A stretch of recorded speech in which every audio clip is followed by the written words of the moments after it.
മഹാരാഷ്ട്രയിലെ സിന്ധുദുർഗ് രൂപതയുടെ പുതിയ ബിഷപ്പായി ഗോവ ദാമാൻ അതിരൂപതാംഗമായ മോൺസിഞ്ഞോർ ഫ്രാൻസിസ്കോ അന്റോണിയോ അഗ്നലോ ജസീന്തോ പിൻഹീറോയെ ലിയോ 14 മാർപ്പാപ്പ നിയമിച്ചു. നിലവിൽ ഗോവയിലെ പ്രശസ്തമായ റാച്ചോൾ സെമിനാരിയിൽ തത്വശാസ്ത്ര പ്രൊഫസറായി സേവനം അനുഷ്ഠിച്ചു വരികയായിരുന്നു അദ്ദേഹം.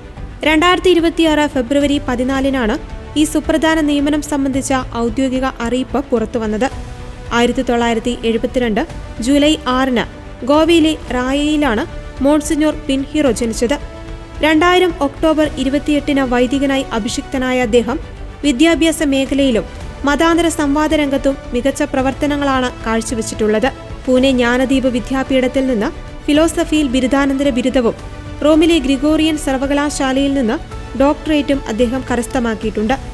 ഗോവ അതിരൂപതയുടെ മതാന്തര സംവാദ വിഭാഗത്തിന്റെ ചുമതല വഹിച്ചിരുന്ന അദ്ദേഹം വിവിധ മതവിഭാഗങ്ങൾക്കിടയിൽ ഐക്യവും സമാധാനവും വളർത്തുന്നതിൽ വലിയ പങ്കുവഹിച്ചു. 2005 പൂനെ രൂപതയിൽ നിന്ന് വിഭജിച്ചാണ് സിന്ധുദുർഗ് രൂപത സ്ഥാപിതമായത്. മഹാരാഷ്ട്രയിലെ സിന്ധുദുർഗ്, രത്നഗിരി എന്നീ ജില്ലകളും കോലാപൂർ ജില്ലയുടെ ഒരു ഭാഗവും ഉൾപ്പെടുന്നതാണ് ഈ രൂപത. പുതിയ ബിഷപ്പിന്റെ നേതൃത്വത്തിൽ രൂപതയുടെ ആത്മീയവും സാമൂഹികവുമായ വളർച്ചയിൽ പുതിയ അധ്യായം കുറിക്കപ്പെടുമെന്ന പ്രതീക്ഷയിലാണ് വിശ്വാസി സമൂഹം.